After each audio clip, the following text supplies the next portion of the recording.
No? No other single words? Okay, well maybe we're just gonna have to take, oh yes, Fiona, did you have a word? Anticipatory. Okay, that's a good word too. All right, I'm gonna turn it over to Chris here. Thank you very much, Shah. Well, I think we're on. Are we on? Are we live? This is incredibly exciting to welcome you all and to welcome all of our virtual audience as well. This has been a long time in the planning, this session, so it's all coming together, hopefully perfectly on the day. My name is Chris Turner. I'm the Executive Director of B-Lab UK, and I'm co-hosting this with my colleague Shah Love, who's over there, who you'll meet in a moment. And so this is the Futures Lab. It is the future of governance we're going to be exploring today. And I wanted to say a quick word before I'm sure you're all very eager to hear from the speakers we have on the stage rather than from me, but just before we get started, on the sort of the framing and the way that we've decided to run this session, governance is one of those topics which can switch people off, I think it's fair to say. It can either seem incredibly sort of broad and overwhelming, because governance obviously reaches into all parts of our lives and at many different altitudes. But it's also a subject that at the same time can seem very sort of procedural and even arcane. So we've decided to bring it to life by focusing on decision points, because they're sort of the moments where governance comes to life. And they're the moments when governance becomes a human issue that affects both us if we're involved in making those decisions, but obviously also the people who are impacted by them. So we'll be having a look at a few different decision points and having a look at the way in which those decisions are made and the way in which those decisions could be made potentially better. So that'll be our sort of architecture for this session. We're going to be following a rough sort of framework of choose your own adventure books, which you'll have seen is the subheader of this session. I don't know whether everybody gets that cultural reference, but choose your own adventure books are essentially books where you get to decide the path you take, and that's what we're all doing here in Glasgow, hopefully being part of some of the big decisions that decide our future, but it's also the way that we'll be running this session. So I have the huge honour to start this session by exploring this idea of the connection between governance and decision making with our two esteemed speakers. So I'm joined by Mary Robinson, Chair of the Elders, I'm sure needs no introduction, and of course by Gonzalo Munoz, High-Level Champion for Global Climate Action. So I'm going to take a seat. Welcome to you both. It's a real pleasure to have you here. I wanted to start off with you, Mary, if that's all right, and just ask you this sort of question about what I've just said and whether I'm right or not. You know, the link between governance and decision-making, whether governance is an enabler or whether it gets in the way of good decisions. What are your thoughts? I think governance either creates trust or it doesn't. And that's the truth of it. Bad governance is just awful for a people. You know, they're not governed by, leaders that they respect. And it's happening a lot in our world. And a lot of people here are telling me, you know, I'm so sorry that my country is not stepping up as it should because our leaders just don't get it, they don't understand, etc. So, you know, it can help to have good frameworks, there's no doubt about that, and including good international frameworks, like the Aarhus Agreement for European countries some years ago on environment, and the ESCAZU for the Latin American and Caribbean countries. I really admire that initiative because it includes recognizing the need to protect human rights defenders of water and land rights, etc. That's unique. It's a really good feature. And then just the other day in the Human Rights Council, well, last month, just a month ago today, 8th of October, we had the Human Rights Council decide that there is a human right to a healthy environment. Woo! There is a human right to a healthy environment. And that means from now on, courts can be more confident globally in interpreting. And so frameworks help, but actually it's the individual caliber of the governors, or the people who, you know, the leaders, that creates or doesn't create trust. And under that, it's very hard if you've got populist, if you've got country first, if you've got all the, you know, the bad habits that we've seen recently. Yeah. That's fascinating, sort of putting, I suppose, the sort of the emphasis on the individuals involved. And I wonder, Gonzalo, from your experience in more in the business world, I suppose, you know, that's a sort of, in some ways, we've been working on B-Lab a lot on corporate governance, and one of the sort of pushbacks we get is you're putting so much responsibilities on the shoulders of directors of business. If you're asking them to suddenly consider much more complex decisions. How do you sort of react to that? Do you think that's fair? Again, relying on individuals so heavily rather than structures. Well, I would say honestly, I don't know whether my tension is around whether it's fair or not.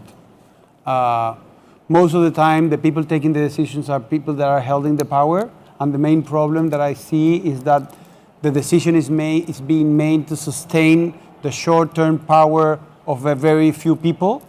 Most of the time is all white male, being myself one of them.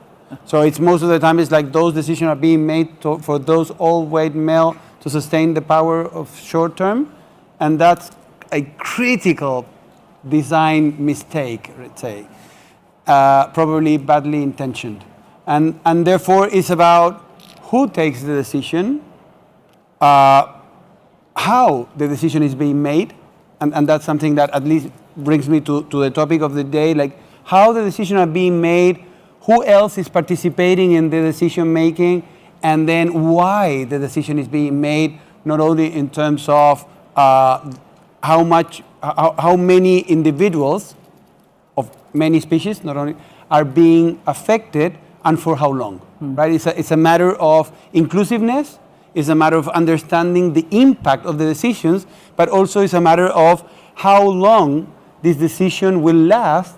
And when it comes to decisions that do have a negative effect, as we know, that is dramatic, because the reason why that decision is wrongly made is because the people that are taking that decision do not have the capability or the empathy to connect to those that will be suffering the consequences. And that is so obvious.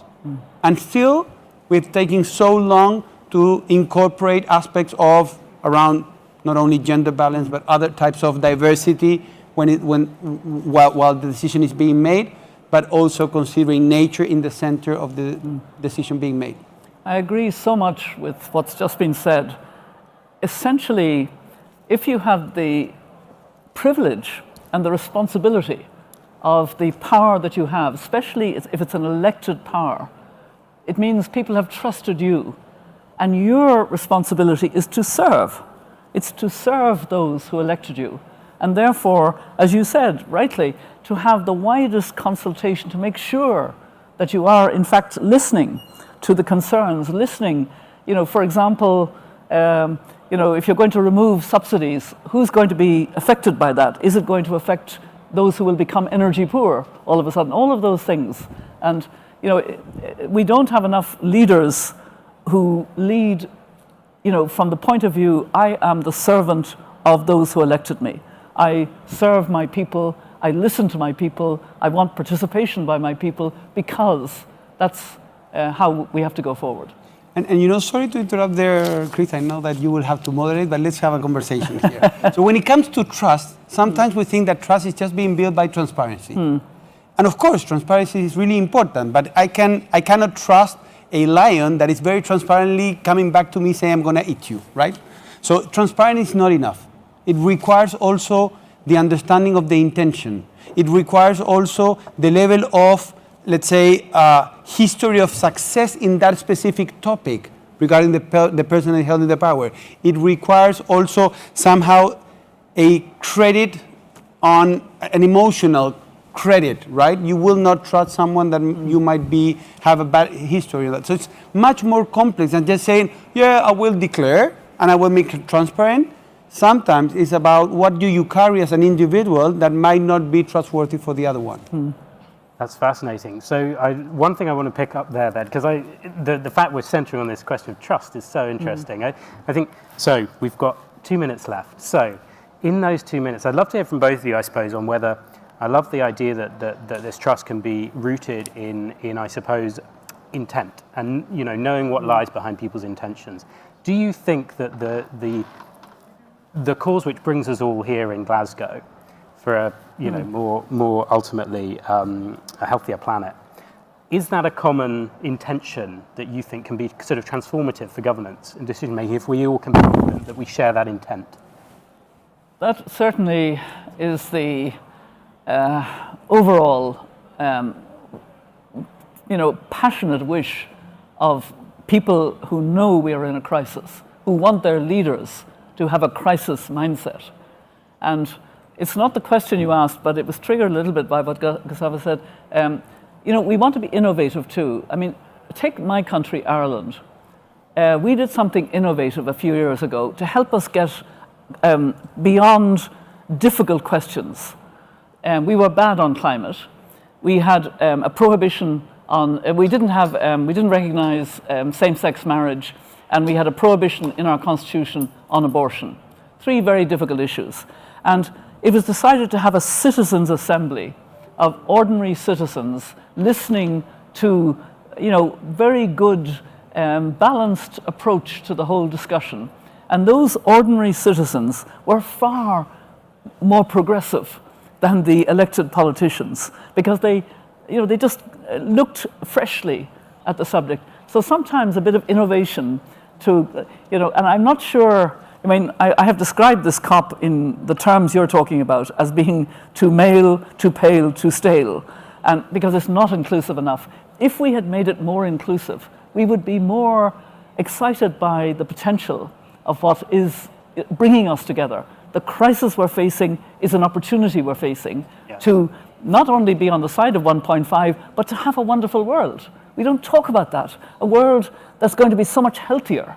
We're going to get rid of the fumes of fossil fuel that kill 8 million people a year, that drive children around their mothers who are indoor smoke, and they get brain damaged. There's a study about brain damage of children. All of these things won't be there. We'll have the greening of cities, farms, and gardens in cities. We'll all be much healthier because we'll be walking more, cycling more, using public transport. And somehow we don't talk about this enough. So, sorry, I'm talking too long because you said we only 2 minutes. I apologize. But what I'm trying to get across is it's governance for the purpose of, in a short time, bringing us in a transformative way to a much better future. And we don't talk about that enough. A much better future, not weighing us down with cost. It's going to be so much better, and that's what we have to believe. That's fantastic. Well, Gonzalo. So I will start by friendly and lovely disagree with one aspect that you mentioned, Mary, because it has been quite diverse or inclusive in the sense that we've had more than 50,000 registered, about more than 6,000 of them already connected virtually. So that there's a beautiful element there. Yeah, that's true. 30,000 people here. So in the COVID times, honestly, this has been really inclusive due to the restrictions. Not enough, definitely. What I would like to bring mostly from the corporate side is that I can understand people having fear, people having doubts, people not necessarily realizing that this is a massive opportunity, and they are like sometimes blocking it because they think that they can continue doing the business as usual and feeling that they will be successful with the tools of the past. That's a massive mistake. But what I do not understand and I do not accept is the level of ignorance and arrogance, because when ignorance and arrogance get together with power, we're really in trouble, and we have to fight back at every single level of decision making, really removing every person that is acting with those elements and holding the power. Fantastic. Thank you both. So we could go on all day, but thank you. That's been brilliant, and you pulled out some themes we're going to explore in lots of depth today. Okay. Long-term, short-term inclusiveness. So incredible stuff. Good. Thank you to Mary and to Gonzalo.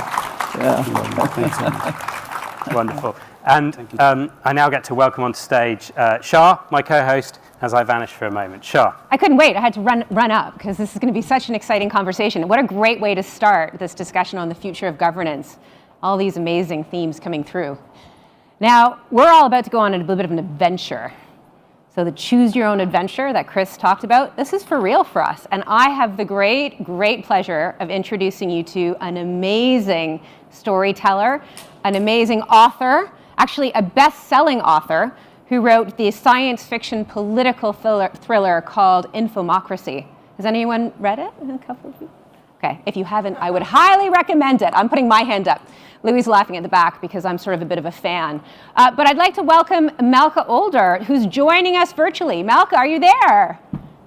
Can you hear me, Malka? Yes, hi, I can see a wave, wonderful. Why don't we just test to make sure we can hear you okay. Malka, do you want to just say hello and tell us where you're calling in from today?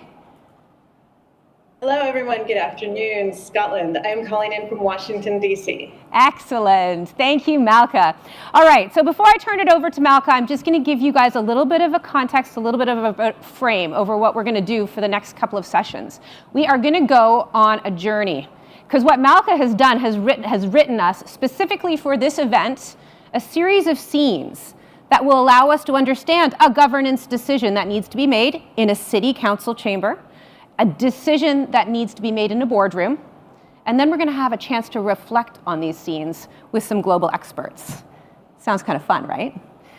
Well, the other thing that's going to be fun about this is that you all are in a position of power because you are going to guide where this story goes. So I'm going to introduce Malka. Well, I'm actually going to turn it over to Malka to take us to the first chapter, the first scene in this story that she's written for us on the future of governance. And I want everyone to be listening very carefully, because actually after you hear from Malka and after you hear from a few of our experts in this space, you are going to be asked to decide where we go next, what adventure we're going to choose. All right, Malka, I think we're all super excited to hear from you. So over to you to help us choose our own adventure in the future of governance. Thank you so much, Char. Welcome, everyone, to Choose Your Own Adventure in Governance. Now, we just heard an amazing conversation about the problems that we're facing with governance today, about leadership that is arrogant and ignorant, about the problems with lacking in trust and transparency, and perhaps, although I didn't hear this word, accountability, and the need to get more people involved in decision making. So we're going to take this example story, which takes place a little bit in the future, give you all a chance to participate in making some decisions about it, and use that to think about the ways that governance impacts our choices around climate and economy, and particularly in the ways that we can do new things with governance to make it more inclusive, to be more aware of the way we impact each other, and to make more regenerative decisions. So we're going to start with a city that is in the midst of change. This is a small and completely imaginary, because I'm a science fiction writer and I make things up, city in West Africa. And it's a city that has recently really lost the viability of its cash crop due to climate change. It's also a city that's facing a regional economic downturn because oil is no longer an economic force in the region. And so it's a city that needs to find ways to grow economically, to deal with some of the impacts of climate change that have been hitting it, from flooding in the streets to erosion around the coastline, as well as growing its economy. So because this is the future, and because I'm a science fiction writer and I like to think of hopeful and interesting new ways to do things, this city has decided to have a participatory strategy process, 10-year strategy process to figure out how to move forward, not unlike the Citizens Assembly that was just described to us, but it's a smaller one. And because this is the future, they were able to use an artificial intelligence algorithm to run through many of the possibilities and make sure that they gave some weight to the environment and some weight to the future and some weight to the voices of the children who can't yet speak for themselves. And through this process, they were able to come up with their main candidate, their main choice for expanding their economy, which is cocoa.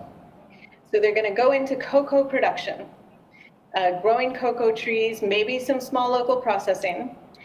Now, cocoa is a global product, it's a global trade. So they've decided that they want to look for a company that is well known for having principles around equity, that is known for playing fair with its producers, and that's known for having some mission about also environmental sustainability.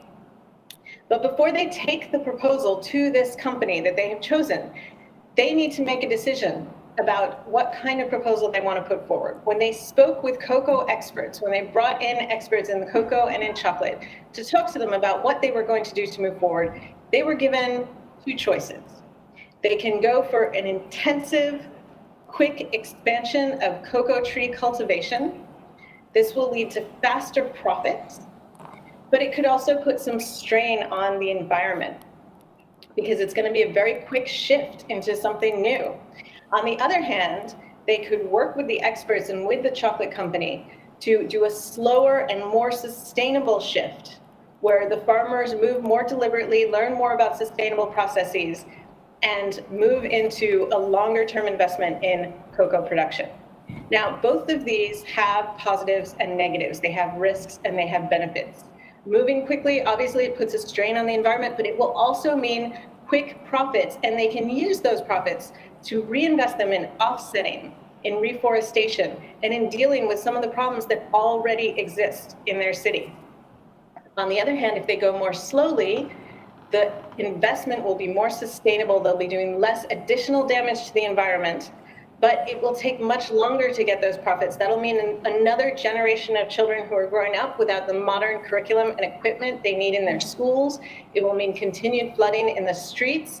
It will mean maybe a slower pace for reforestation and resoiling and dealing with other impacts. So that is the question before you. Now, ideally, we would have all sorts of modern and interesting ways of deciding this, such as quadratic voting or ranked choice, and we would take some time and have some more discussion. However, as we have noted, governance is difficult, and it takes a lot of time to make decisions properly. So we're going to demonstrate that with a somewhat quicker vote on this issue today in this room. All right. Yeah, thanks so much, Malika. Okay, so I hope you're starting to think a little bit about which of those two decisions, which tree you think we should go down in terms of the branch of the decisions.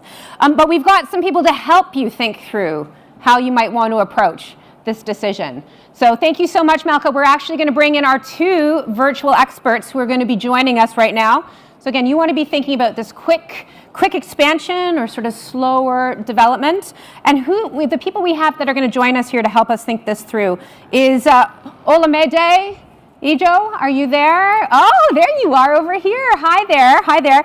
And we've got Indy Johar from Dark Matter Labs. And Olamide, I should mention, is from the Lagos Urban Development Initiative. So here we've got two real specialists who are going to provide a few reflections to help us think how we want to make this decision. Olamide, can I start with you? Would you be able to just share a few thoughts on this particular situation we're finding ourselves in? What are the sorts of things we might want to be considering in making this decision? Sure. I think a lot of things have been said actually about the consequences of going each way and the benefits of going in each direction as well. So I'll just talk a little bit about maybe who should be in the room when making this kind of decision and how this decision can be made. So of course, we've talked about the private sector who needs to be involved in this kind of decision. I'm guessing this is coming from, a city government or a national government. So of course, you're going to have the different ministries in the room while making this decision. But also the farmers. The farmers are obviously key because they are the ones who will be actually working and the distributors as well. We also need to think about those who will be buying the product. Is it going to be sold abroad? Is it going to be manufactured locally? Is it going to be sold and manufactured outside the country? So those kinds of people also need to be in this decision about which way do we go. I think most importantly, who is going to be impacted by this decision. So we talked about flooding and how that affects the city. We talked about even transportation, social care, and so on. So those are kind of things that also need to be thought about. The adverse effect of each of those options. It can't be made by. I work for a non-profit organization, and I can't say even I can make that decision. Thinking of it from low-income communities. We work a lot with low-income communities, but there are a lot of people that actually have to come into this discussion about which one actually works for the different communities, and how this decision can be made. I think it's really difficult, and it can't be made quickly. It's got to go through kind of a lot of different processes in making this decision about how how the city or how the government moves forward. So, it has to be publicized. So, it has to be made localized. You have to localize it to those who would actually benefit and also reap the effects of the decision that has to be made around cocoa, around farming, around investment, around which company and procurement this goes to as well. So, there's got to be a lot of things about communication, publicity, understanding, really trying to make it quite localized so that people understand the benefits and the adverse effects of such a decision. Before you can even start to think about, okay, what is the decision that needs to be made? And then how do we move forward? And then which company do we go with, or which business or way forward do we take? So I think it's quite a complex. When you think about stakeholder management or working with different stakeholders, it's quite a complex procedure that has to happen. And you have to really think, for me, the main thing is how do you localize this conversation? How do you make it that everyone understands both effects, adverse effects and positive effects? And then how do you now bring everybody together to make this decision? Another thing that comes to mind is cost. So a lot of governments talk about, it's really costly to get everybody's voice heard. It costs, these kind of decisions can't be made with all stakeholders because of the cost. So we also have to think about the cost of these decisions, of stakeholder engagement, as well as the cost of the decision that needs to be made. So those are kind of my 2 points in terms of thinking about how we make the decision and who is involved in the conversation. Brilliant. Some really good stuff for all of us to think about. So again, you're going to be choosing this next chapter in this adventure. And we appreciate imperfect information here. So we're going to have to go a little bit on what you're hearing and in the moment. But I would note as well, something that really stood out to me was this sort of importance of thinking about the local conditions, the local stakeholders. Indy, I'd love to turn it over to you. Do you have any thoughts and reflections on how we might want to approach this decision that needs to be made? I'll add a little bit. So much good stuff has already been suggested. I think one of the things that I think we need to really think about is when are decisions necessarily collective? So there's a kind of assumption of a collective decision. And the fast and slow, does it have to be binary? Can some people go fast and other people go slow? So what is the plurality that we construct is really critical. And my slight sort of reframing would be, actually I worry when we try to make collective consensus-oriented decisions rather than frameworks for plurality of activities. Even the choice of a single crop is actually fundamentally quite a dangerous move. So how do you create frameworks for plurality, I think is much more powerful. And the other part is how do you create frameworks for learning as opposed to frameworks for decision making. So it is more powerful if every farmer becomes aware of the context and the learning capabilities to be able to adjust than it is just the framework to make a collective decision.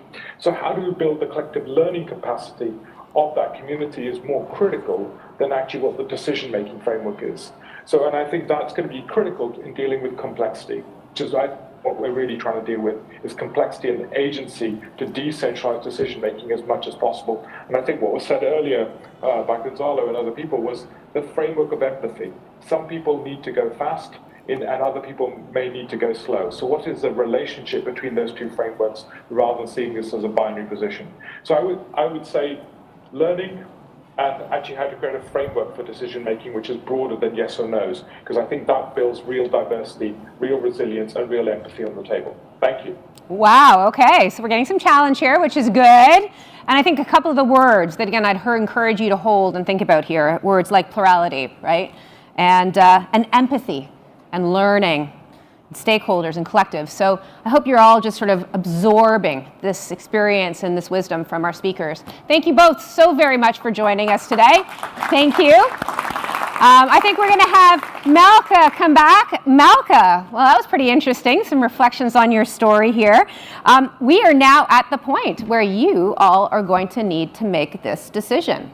Okay? I see some very thoughtful faces in the audience. I think people are really sort of tuning in and thinking. Now, we're going to make this decision, actually, by having you raise your hand. Okay? And Chris is going to come back up on the stage because this is a little bit of, fun choreography and orchestration, and we need to be validating with each other, Chris, the hands that we see come up here.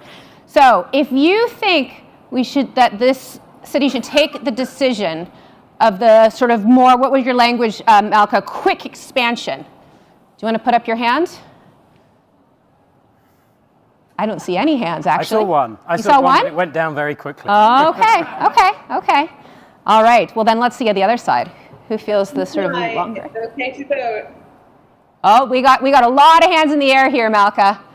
All right. We've got some abstentions, but it's... We do have some abstentions. Yeah, okay. There's another vote coming, so just get ready. All right, over to you, Chris. Thank you. All right, a clear victory there for that decision. Fantastic. Okay, well, I'm going to hand it back to Malka, bearing in mind the decision that we have made in the room here. Malka, take us on. So that was a decision to go slow, am I correct? It was a decision to go slow. Sorry, yes, I don't know if you can see the room. It's a decision to go slow. All right, so having made this decision, our city, our heroes, are going now to the corporation that they have selected as the one with a good reputation that they can work with. And so we will move now to our second segment, which takes place in a board meeting of this company. Now, this is a company that started in South America, working with local cocoa producers, and they've built themselves up from there. The current board meeting is taking place in London. However, a lot of people are coming in remotely, much as a lot of people are joining us remotely today, because of travel difficulties occasioned by climate change. And so this company is faced with a proposal from a city, and it's actually a proposal they love to see because they want to expand, they want to do good things in the world, they want to do slow and sustainable work with cocoa producers, and they also want to take advantage of the fact that there has been a drop in cocoa supply due to a lot of traditionally producing regions no longer being able to produce because of the shift in climate, and they want to work with new producers. However, there is one thing in the proposal that gives them pause. The city has asked to be included as a partner in all the decisions and to have a real partnership in the way that they develop both the cocoa production, the processing, and then the sales. And this is something new for the company. Even though they talk about equity and they want to see themselves as working closely with producers, that's where they came from. They're used to making decisions in the boardroom as shareholders, as the people who are most directly connected to the fate of the company and hold that dear to their hearts. And so they have now this choice.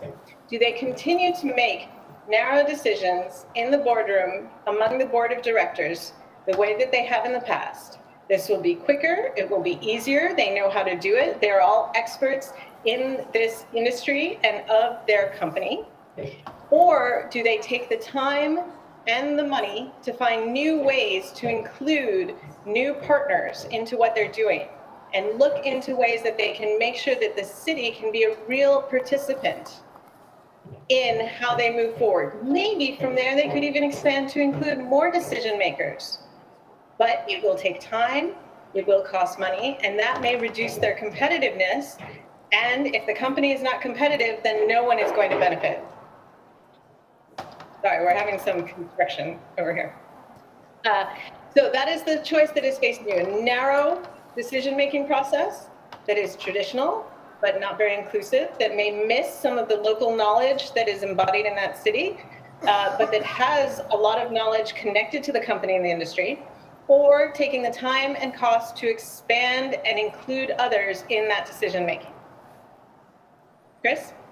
Thank you very much, Malka. And again, you're all going to be making this decision in a moment. So do bear these two options in mind: narrow decision-making but quick, or are you going to spend a bit more of our company's money, take a bit more time, and broaden that out to include more stakeholders?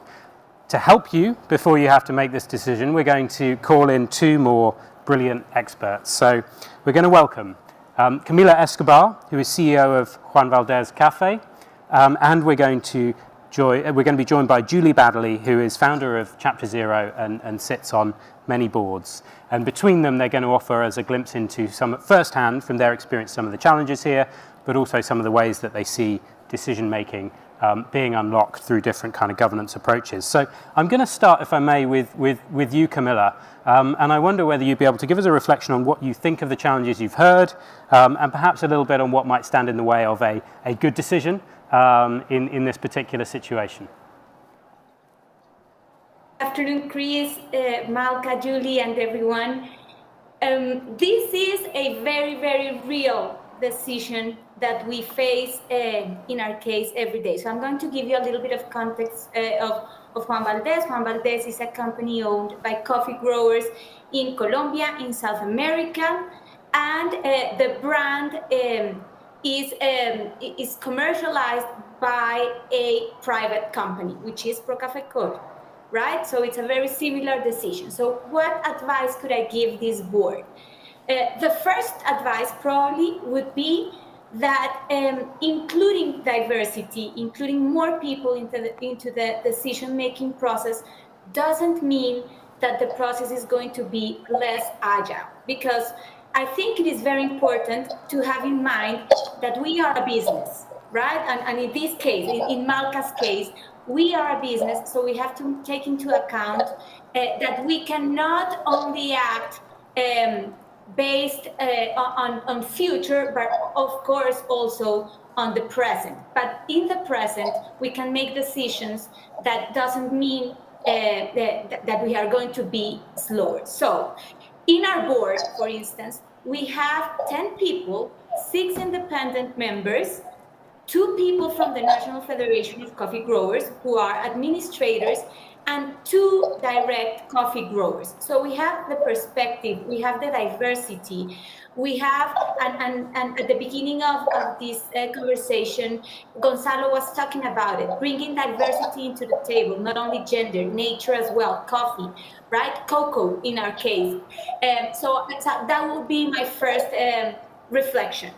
Diversity doesn't strictly means being slower. And a lot of methodologies and tools can be put in place so that we can have a broader sense of the community in the decision-making process. That would be the first one. My second reflection would be on something very important for businesses, which is courage. And I invite the audience, I invite the world to make big bets.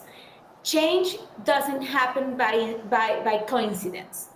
Change doesn't happen because trends.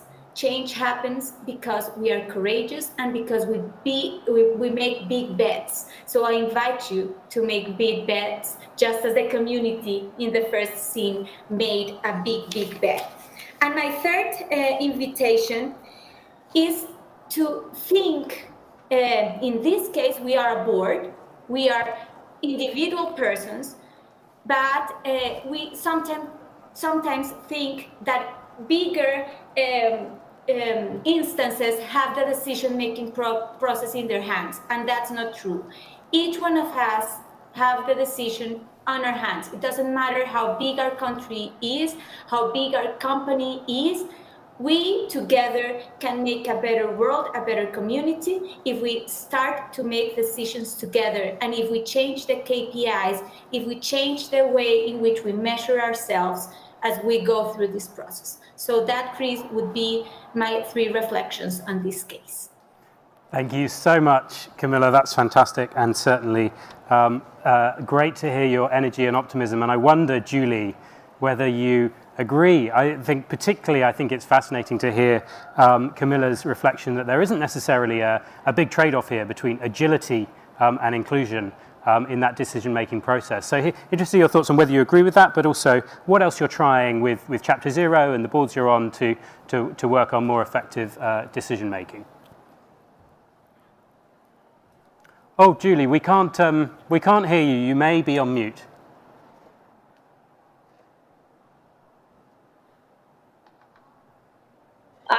We can hear you now. Off mute and then I got put back on mute. We can hear you now. Brilliant. This is the powers of technology. Thank you.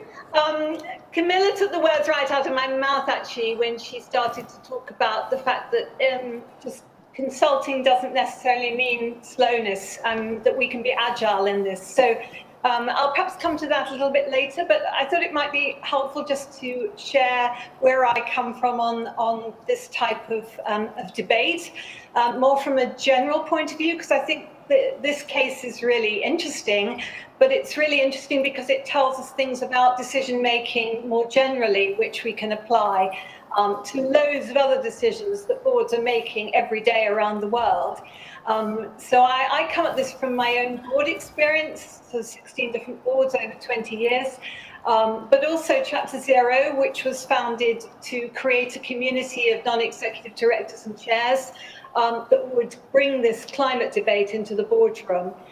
We've got 1,800 members in the UK, so we've got more than 60% of the UK's biggest companies.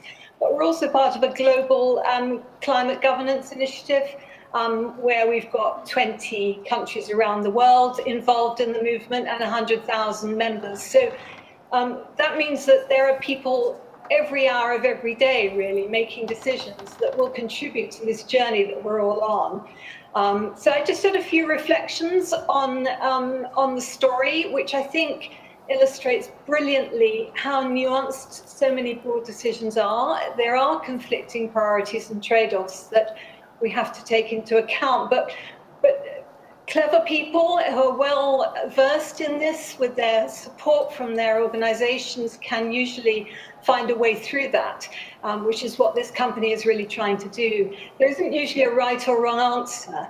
It's more that the decisions have better and worse implications for different communities, different stakeholders, different people in the organization, and often for a short versus a long-term agenda. And that certainly applies in this case. So as the board, we would be looking at a whole range of issues which have already been touched on around the environment that we would be operating in for this venture, spills and water and quality of product and all that sort of thing for our customers. But we'd also be looking at whether we could justify the investment at this time, bearing in mind that the payback might be a long one, but it has a very big implication for the local community and area. And also whether the organization has other things it should be doing with its investment. Most boards are looking at finite resources, finite numbers of skills, finite amounts of finance, management, and the planet itself's resources. And we need to work out where we're going to put that investment. So we work from the data we're given, which is where I think the point comes very, very strongly on this consultation. I absolutely think this board would consult. I don't think it needs to do it slowly. I think it can do it very effectively.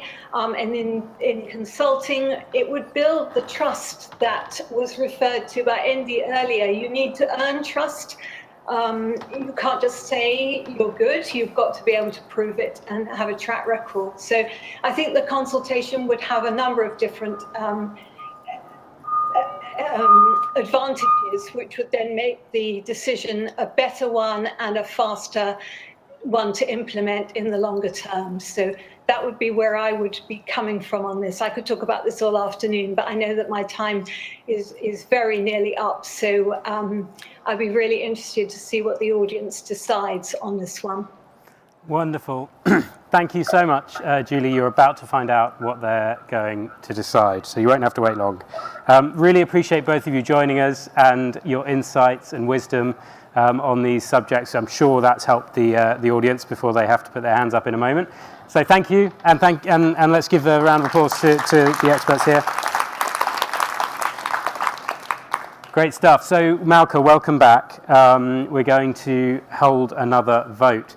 Now this time we wanted to, if you'll indulge the contrivance, we wanted to reflect a little bit of the different sort of ranges of influence that some of the stakeholders involved in this decision will have in the boardroom. So underneath your seats, you will either find a red chocolate bar or an orange chocolate bar, or you don't have a chocolate bar.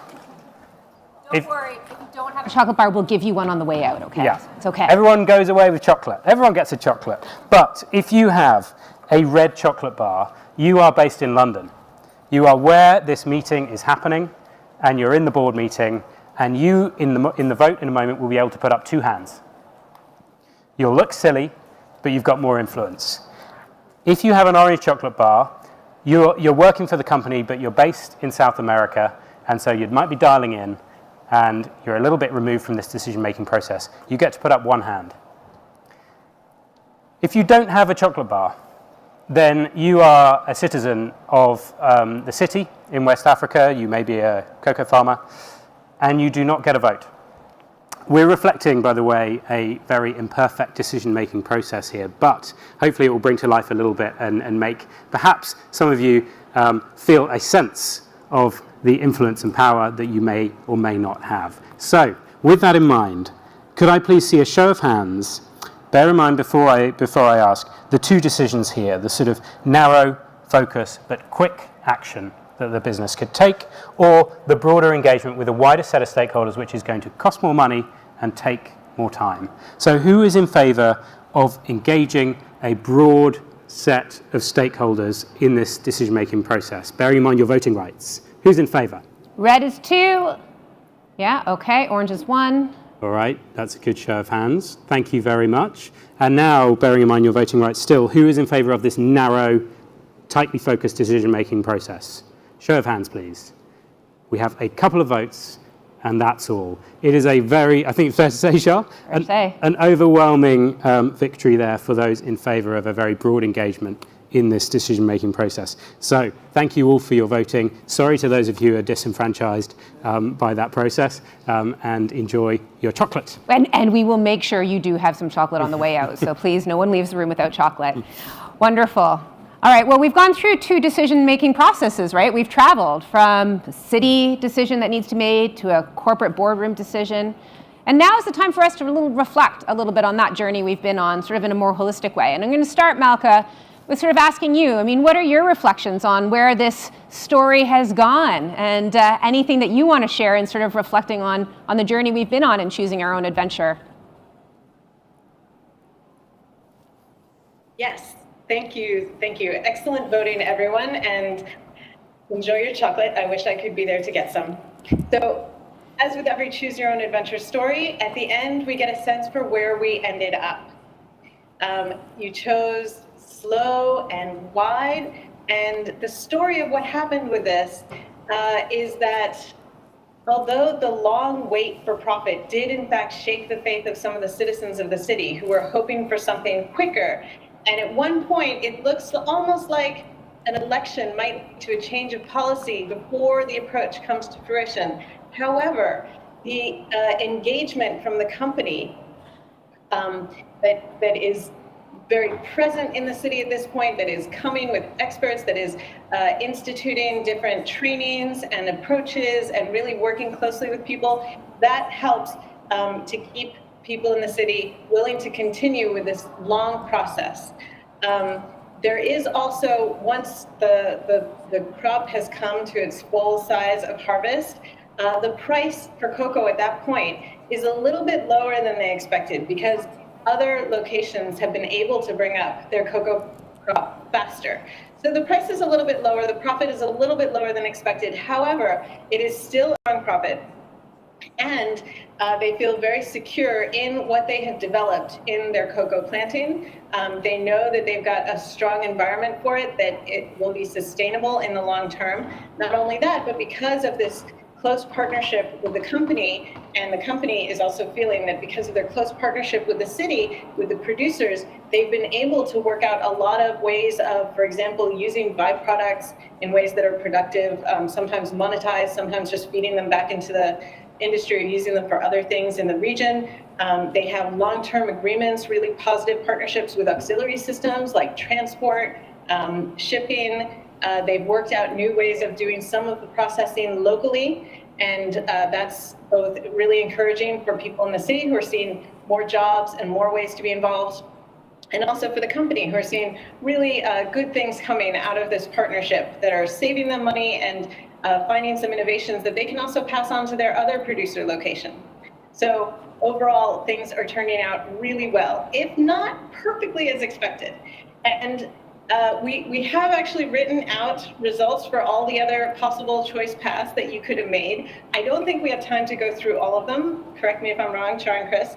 But I do want to just say that this was not a situation of winning or losing. There's none of these ends with sort of catastrophic failure of the city and the company. Instead, all of them have some positives, some negatives, some things that don't go quite as expected, and a lot of things that go well together.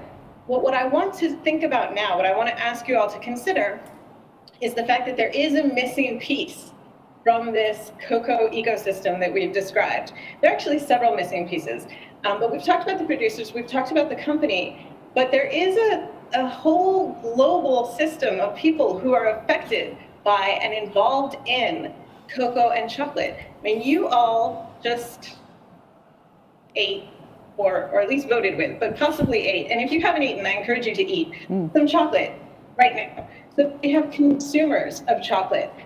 We also have the rest of the chocolate industry, the other companies, the other producers. There's a whole global world out there that could be involved in supporting the city and the company through some of the more difficult stages of these processes and make some of these decisions a lot easier for them. So now we're going to move on to discussing this. Thank you so much, Malka. I do hope and really encourage you to enjoy the chocolate. And again, make sure you have some coming out. And Malka, I think we're going to need to send you some chocolate into Washington. So don't worry. Some's going to come your way. And as Malka said, you know, there are a range of these different pathways. And I think we haven't necessarily been able to go through all of them. But Malka, if you're game, I think maybe what we should find a way is to write some of them up and share them in a blog. So those of you who are interested in sort of seeing where these different paths go. So maybe we can discuss that. Now, I'm going to do just a quick little plug before we say goodbye to Malka. I want to say that if you've been sort of inspired and interested in these scenes that have been set, I really would encourage you to check out some of Malka's books because she tells these incredible stories and it really makes you think, hopefully the same way you've all been thinking in the audience. So thank you so much, Malka, for writing this very special story for us today and helping us on our journey to choose our own adventure. So thank you very much.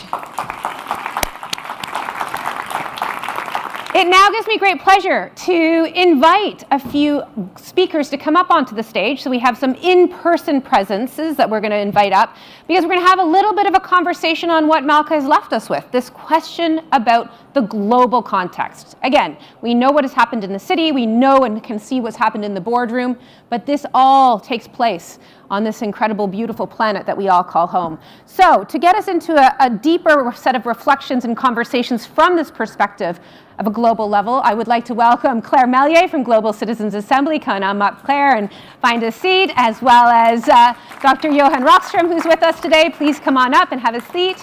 And of course, Dr. Arunabha Ghosh, who's joined us as well. So we've got a wonderful panel of experts that are going to be able to take us into a little bit more depth as we think about these things at a global level. Chris, do you want to come on up there?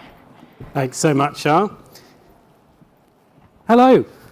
Thanks so much for joining us. I'm going to assume this position again and once again have a conversation which is much shorter than it could be, I'm sure, but hopefully we'll glean some real kind of wisdom from you over the next few minutes. And I wanted to start off because I think we want to spend most of this conversation learning from your work and exploring solutions and ideas. And I think there's a lot of themes that have come out over the course of the session, thinking about the pace, short-term, long-term, the pace at which the impact of decisions are felt, the pace at which decisions themselves can be made. We've been thinking a lot about inclusion, who's involved in decision-making, and of course those themes we heard at the very beginning about trust, and of course accountability. So there's plenty of stuff to get stuck into here. And I think with all of you, we're interested in some of these sort of, some of the things that can unblock the sort of the better versions of decisions encompassing all of those themes. But before we do get onto that positive note of solutions, I'm going to be very strict on time here because we want to get onto that quickly. So what I'm going to ask you, in 10 words, could you all tell me what you think the biggest hurdles, the biggest blockers, bottlenecks, hurdles are in the boardroom and in the city scene, or one or the other, to what you consider the best possible outcomes here in decision making? So could I start, how about I start in the middle? And count to 10. No, that's, well, I think that the biggest hurdle is that boardrooms do not yet recognize the urgency and the opportunity in the transformation to sustainability. That's perfect and very succinct. Thank you. Dr. Ghosh, how about you?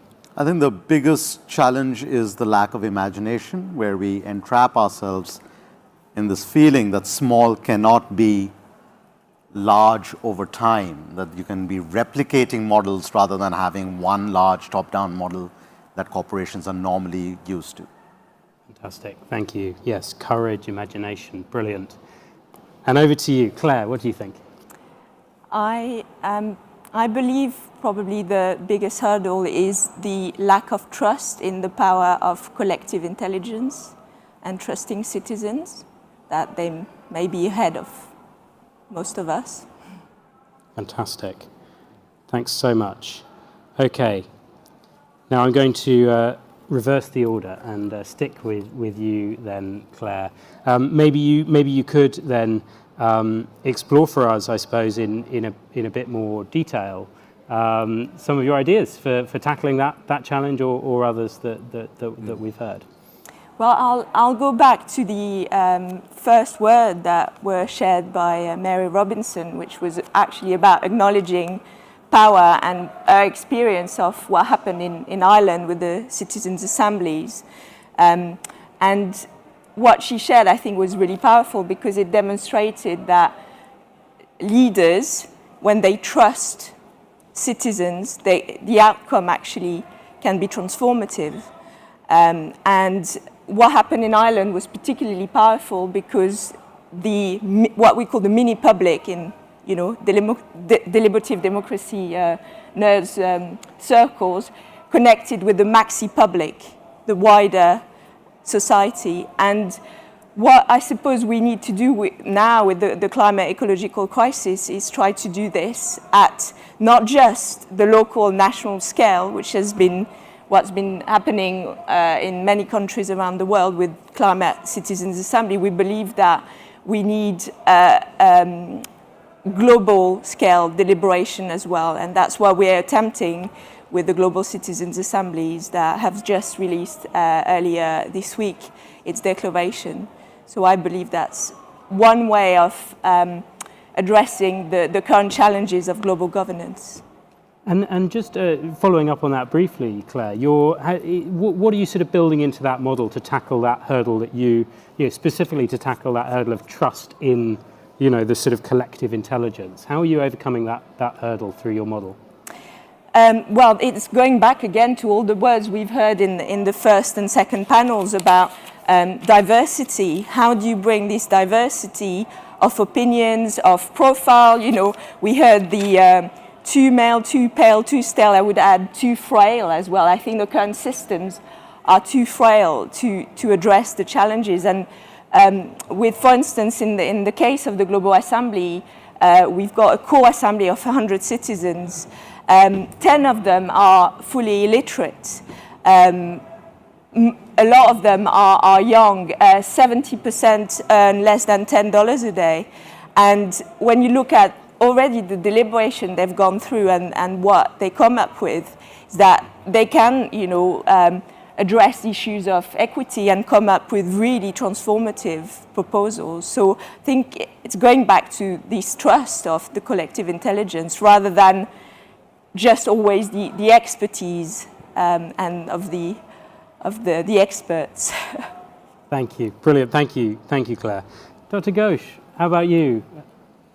In solving the problem, imagination, open our minds. Yeah. I mean, look, the only way to predict the future is to shape it. And that's the exact kind of conversation we've had over the past 45 minutes, that we are shaping a future that need not have been imagined that way. But if the future is going to be increasingly decarbonized, then how do we open up our minds in a way that brings the transition, the energy transition, the sustainability transition closer to people, where people feel they are agents of this change that is going on rather than recipients of some, carbon equation that is locking them in. So how do you do that? Let me give you one example. At CEW, we have launched a program called Powering Livelihoods. And the idea is, how do you use distributed energy to drive income-generating activities? So rather than subsidize a solar lantern or a wire coming into a rural hut, how do you make the resident of that hut a driver of their own economic destiny? And if you looked at the potential of distributed energy to do that, including in a lot of agro-processing, in India alone, that's a $53 billion opportunity. In sub-Saharan Africa, it's a $12 billion opportunity, except you will need to invest in millions of such sort of small enterprises that then scale rather than one large enterprise that has a large balance sheet. So as I was reflecting on the deliberations that were going on, I was wondering, why are we thinking only about the boardroom decision of that one company? Where is the supply chain coming in? Why is it only the farmer supplying the cocoa product rather than being a farmer come entrepreneur who's processing some of that product using maybe a solar-powered food processing mill in that very village, which then maybe creates the resources to invest in a solar-powered community health center in that village. We've been proposing the same for India, that solarize every single primary health center, and you can have then vaccine storage without worrying about it. So once you start thinking about this community-led decision, the power of imagination is not locked into what the board needs to decide alone, but what the community then imagines, as Mary Robinson was saying, a very different, beautiful world. Now, it sounds glib and nice and sweet, but it's not a fairy tale alone. When we see that the hard numbers do add up, except we need to shift the imagination and then put such opportunities on the radar of institutional investors. Not as feel-good handouts, but as real investments that give real returns, maybe over 5 years, maybe over 10 years. Don't look for short exits, but it's actually far more transformative for the people you're working with. So Powering Livelihoods itself, we are investing in 6 such companies. We are ourselves a non-profit, and we are investing in startups to help them scale that commercial valley of death so that then they attract resources. But already based on the work we've been doing, the Government of India has come out with a draft policy to power livelihoods using distributed energy. First of its kind in the world. So see, 12 months, you can begin to move things. That's fantastic. And so to follow up briefly with you there, there's sort of wonderful kind of optimism there, both in your sort of, you bringing imagination into the conversation, which is so exciting, but also, mentioning those numbers, right, and the potential scale here for some of these solutions that democratize kind of decision-making and agency. In your mind then, you mentioned a couple of things there, and not least sort of, financing for these types of solutions. What is the biggest hurdle to achieving the kind of scale which is on the table with those big numbers you mentioned? What's the biggest hurdle? The biggest hurdle is the way we value risk. And we, as a financial investor, they'll say, well, does this person or does this enterprise have a large enough balance sheet? The lest they fail to give back my investment, I can tap into their balance sheet. Now that's one kind of risk. But then Johan will tell you about all the other risks that will happen if we don't act towards sustainability. And then you have a risk about doing something with the best of intentions, but not involving the community. And then you have social disturbance. So once you start thinking about risk, not just in narrow financial terms, but apply a risk-risk approach, you are then able to overcome that initial hesitation. This last point, the credit comes from credo, right? The Latin for trust. And trust is not just a noun, it's a verb. So unless you invest your trust in a small enterprise that has that potential, why do you expect them to always, win your trust in kind of getting your money? It's a two-way street, and we've got to exercise that. We have to have that verb version of trust in building that syncretic relationship, and then bit by bit, this potential can be captured. Fantastic. Thank you so much for that. Johan, are you going to talk to us about risk? Well, to some extent, I'm putting risk in a new context because, this has been a very rich discussion. It is a really rich discussion on plurality, collective action, really rising from below and then kind of meeting the voices of all stakeholders. And I fully endorse that. But we have a problem, and that is that the voices we just heard outside here, what do they want? What do we want? Well, we want more global governance, not less. We need more leadership, not less. We need more rapid implementation of collective decision-making at the planetary scale, whether you like it or not. I mean, you can be against it, but the problem is that there's no choice anymore because we are at an urgency point. I mean, we have 10 years to cut global emissions by half. It's a 7% per year pace. It outpaces the pandemic drawdown, which was accomplished by shutting down the world economy. I mean, however we twist and turn this, we need to somehow mobilize at the global level. And I can assure you that it's a complete mistake to accuse the scientific warning of catastrophic risk to be the reason why young people are in despair. Young people are angry because of lack of leadership, their lack of global governance, lack of implementing and solving this crisis. So I think we have to simply recognize that this is the time to connect the richness of the discussions we've had here of what I would call bottom-up engagement with much stronger top-down engagement. And remember, climate change plus ecosystem degradation leads to higher risk of pandemics. This was predicted. This was a hockey stick. 40 years of rising zoonotic viral disease outbreaks culminates in COVID-19. Climate change plus ecosystem degradation leads to social instability, leads to displacement, conflict, migration, and the Arab Spring and the Syrian war. It's well established. Don't underestimate the fact that we're sitting right at this moment at what I would call the pivotal point of having any chance of trust in the future with any community in the world. So I would strongly argue for, more global governance. And how can we do this in a situation when we don't trust and when we don't really have the confidence of kind of accomplishing that in a let's say, in an effective way? The only piece of comfort that I have is that empirically we know we can do it in a democratic way. There's no contradiction between global governance and democracy, but there is a contradiction between global governance and transparency and trust and real effective leadership. So I think, one should just put that kind of honesty note on the table. So no solutions here, but just to say that I would love to see more meshing together of the richness of this dialogue with the pressure at the global governance level. And just a quick question on that then, because one of the things that we heard at the very beginning of this session from Mary Robinson was she was talking about the pressure on individuals here. And to what extent are you talking about individuals, and to what extent does what you're talking about rely on, our leaders, the sort of individuals? I think this is incredibly unfair I wasn't here when Mary Robinson was speaking. I'm sure she didn't mean to put more responsibility on individual shoulders. I think that's completely wrong to do that.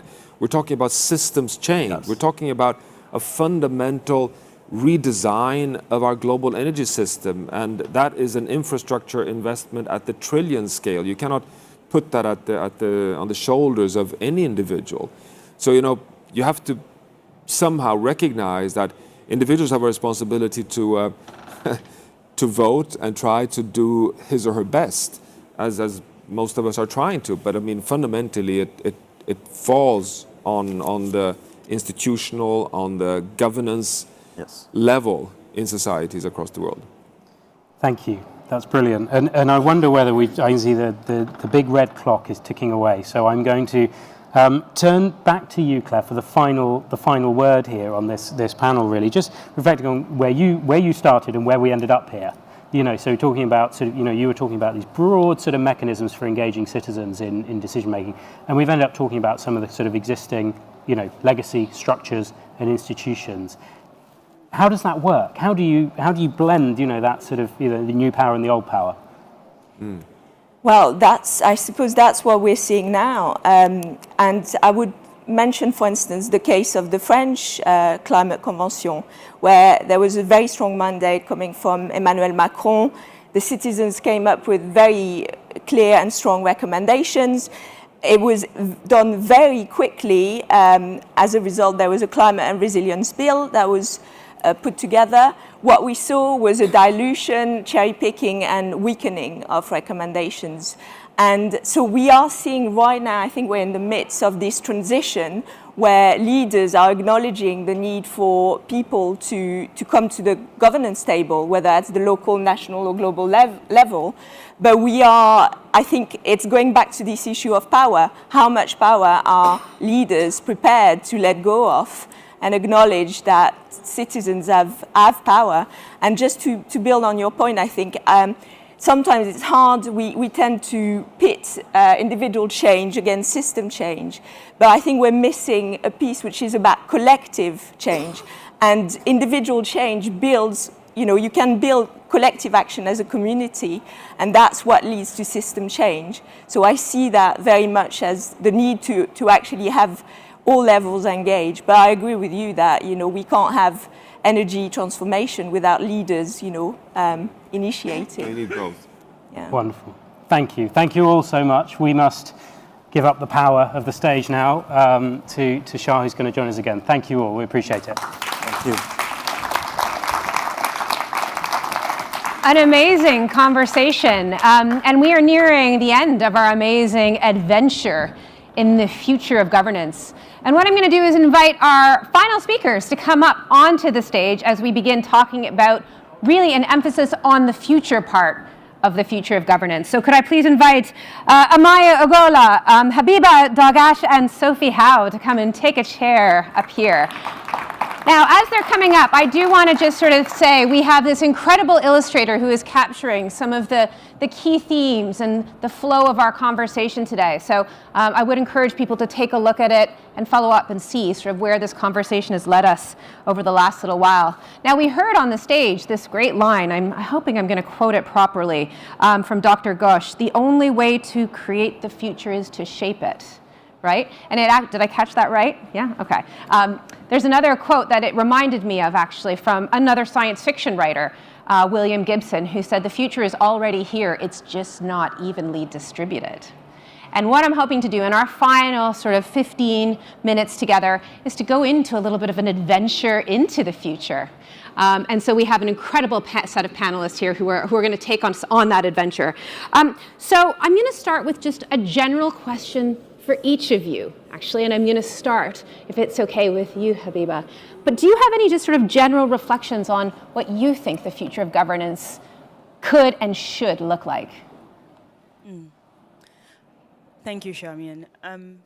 I think just reflecting on all the conversation that's happened today, for me, the future of governance clearly needs to be more inclusive. Yes. I think and we have certain definitions of what diversity is, whether it's gender or youth or age, but we treat those categories as monolithic. And I think that when we're thinking about becoming more diverse, more inclusive, we have to go further deeper into those identities.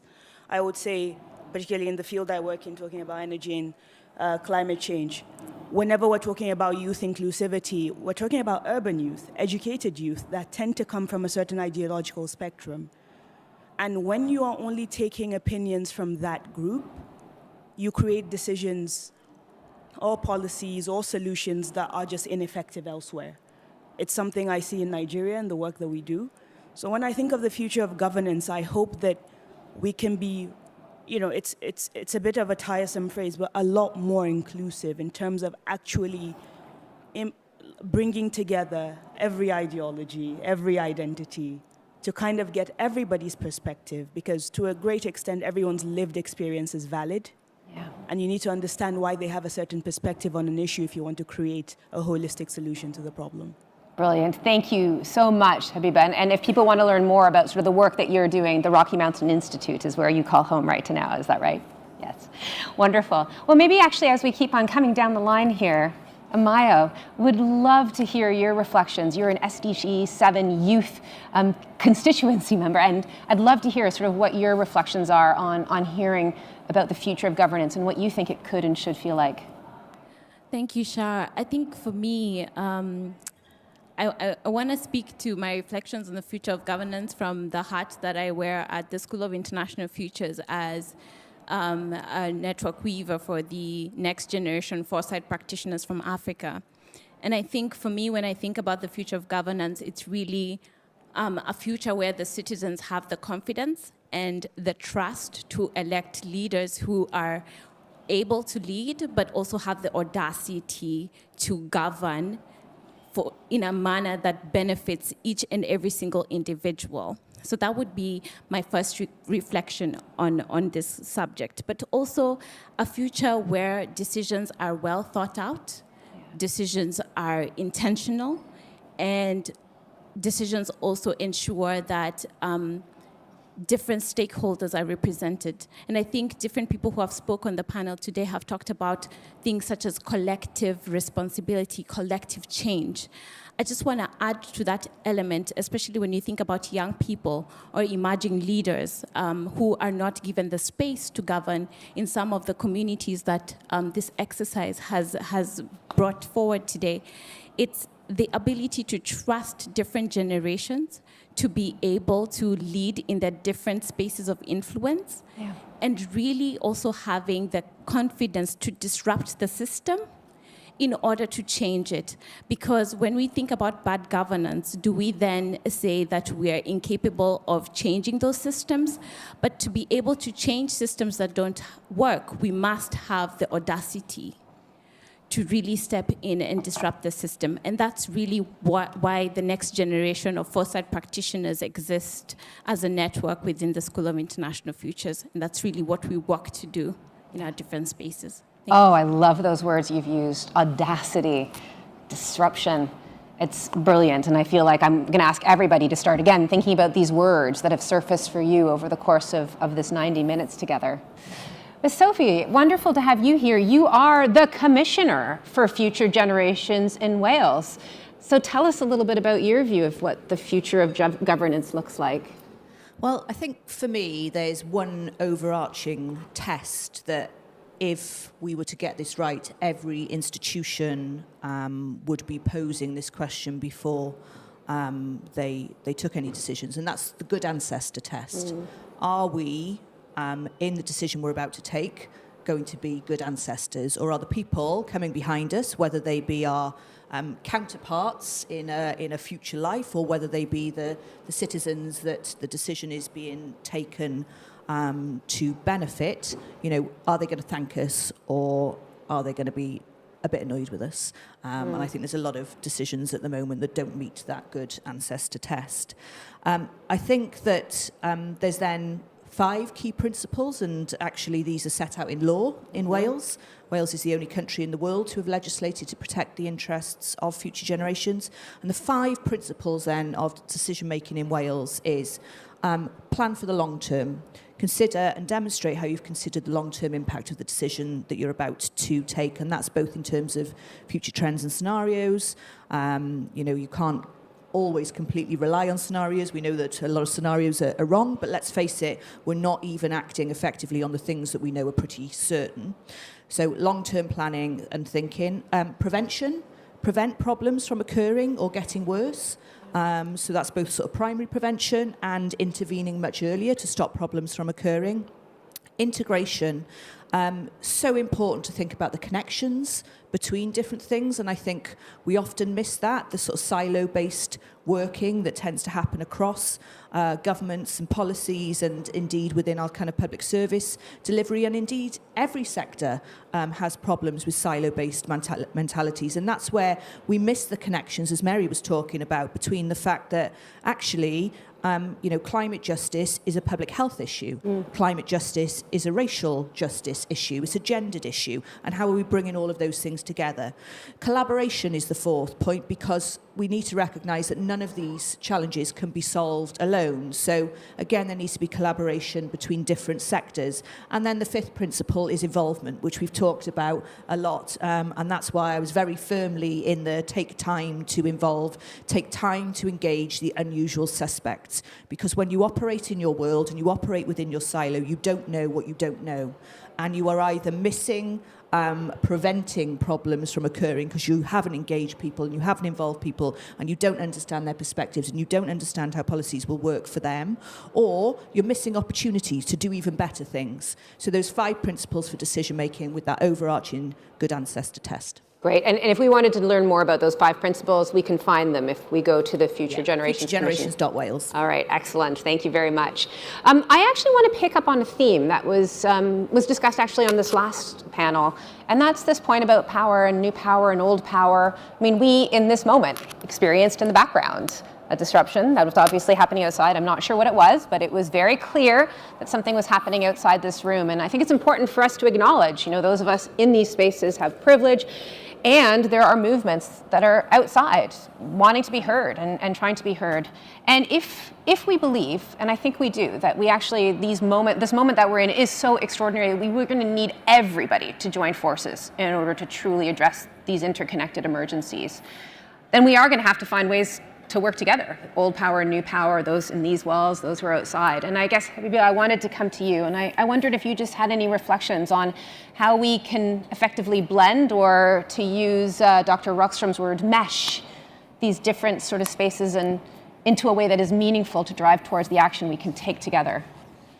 Yes, absolutely. I think we've discussed a lot about inclusion and collective engagement.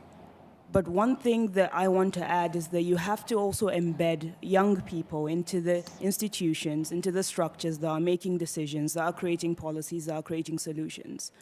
You will get a lot less protest if they felt like somebody who had their interests, their similar experiences, making the decisions and designing the solutions. I find that, we use the West African case study in places like Nigeria. We have a very static leadership. And the civil service, similarly, where it's been unchanged for decades.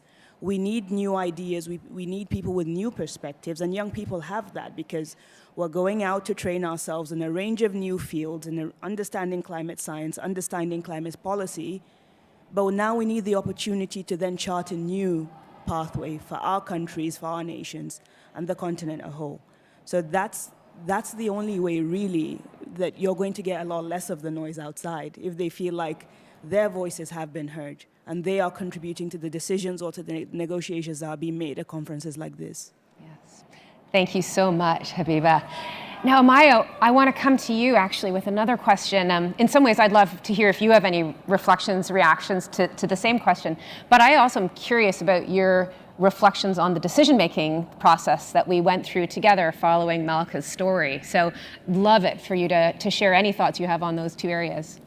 Thanks, Shah. I think I'll just pick up from where Habiba left off and really say, it's funny. Come from a country where the Minister of Youth is not a youth. So how do the leaders know the needs of the youth? Coming from a country where decisions are made without the people whose decisions are being made for are not in that room, there's a big gap and a big question. So you begin to think you're leading on whose behalf? And that's where the question about governing for short-term self-interest come in. And that's where we begin to play around with things such as corruption and, educating a population that is unable to hold leaders who are governing badly accountable and being unable to call for transparency. And so for me, what's happening outside there, and we had a little bit of the chanting out there, calls me to say that we need to have a way of bringing the whole system into the room as we go into the future. And what do I mean by this? And I'll start by, we're calling them outside there. When we were speaking earlier, I said, I feel a part and parcel with the people who are out there, even though I'm sitting in this stage. I am an eco-activist from Kenya. And by experience, we have had to take advantage of platforms such as COP26 so that we are able to actually access our policymakers who we elect into office, but don't really get to have an opportunity to speak to them directly when we're back at home. So these global platforms actually allow us a leeway to actually say, hey, wait a minute, we're in a global platform, now you gotta hear what we have to say. that's what's happening out there. And just coming back to the point about bringing the whole system in the room, they're the people with the needs. They need to be part of that decision making. They're the people with the authority. They need to be part of that decision-making process, and they need to sit also with the people who are in need. And when I think about climate change, we are often talking about people who are mostly affected by the impacts of climate change, but usually their voices are not represented, and sometimes the people to fight for them in this decision-making tables happening around us is missing. It breaks my heart that we see on social media some of the critical leaders who should be campaigning for developing citizens in developing countries shopping. It's there, you know? And the people who are the most contributors to these issues do not want to take the need of the people into account. So I'll just start from there and then say, bringing the whole system in the room, they're the people with the information, the expertise, the need, the authority, and the resources to make change happen. And all those people need to be put on the same table for us to actually have a future that is beneficial for everybody.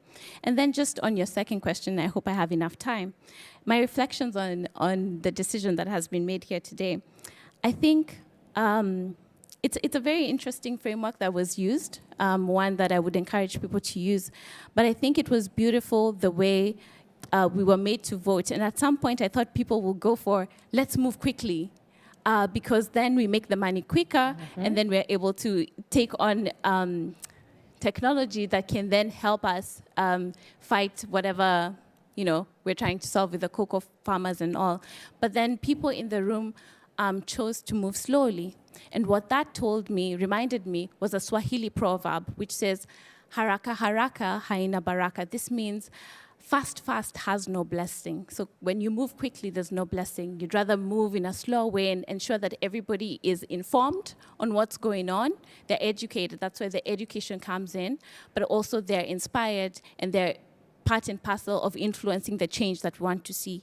My second reflection... I'm going to have to stop you. I'm so sorry, because we only have 1.5 minutes, and we are going to get cut off, but I would encourage that if people want to hear some of your further reflections, maybe we can have a little conversation after we cut from the live stream. But because we only have a minute left, I do want to give one final word as well to you, Sophie, because you are in a position as the commissioner. What does this look like in practice? Can just in a few brief sentences you share, how do you do this in Wales?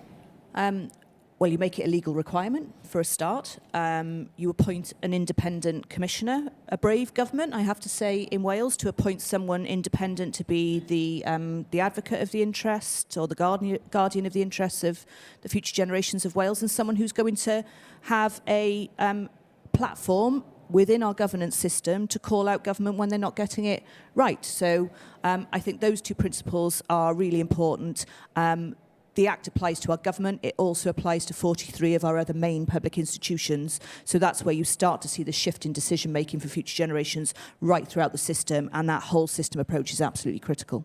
Amazing. Lock it in. Lock it in. My friends, this has been an extraordinary 90 minutes. I hope you all have enjoyed going on an adventure as we've looked at the future of governance from a range of different altitudes, as Chris first introduced it.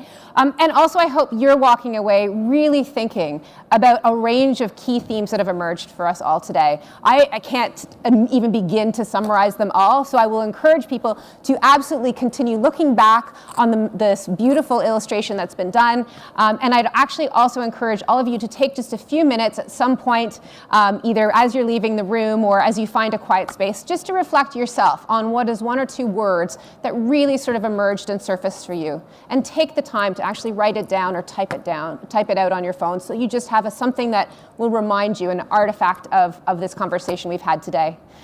We are at the end, and it's my job now and my great pleasure, actually, to thank this wonderful panel of speakers. So thank you very much. I also have a few other very important thank yous, absolutely, to our incredible storyteller, Malka, who is probably still listening in, so thank you, Malka. I also want, yes, we can all clap. I'm going to keep on speaking because I do know we are going over time, but we have had an extraordinary number of amazing speakers joining us from all of our different panels, both virtually and physically, so a huge thank you to all of you.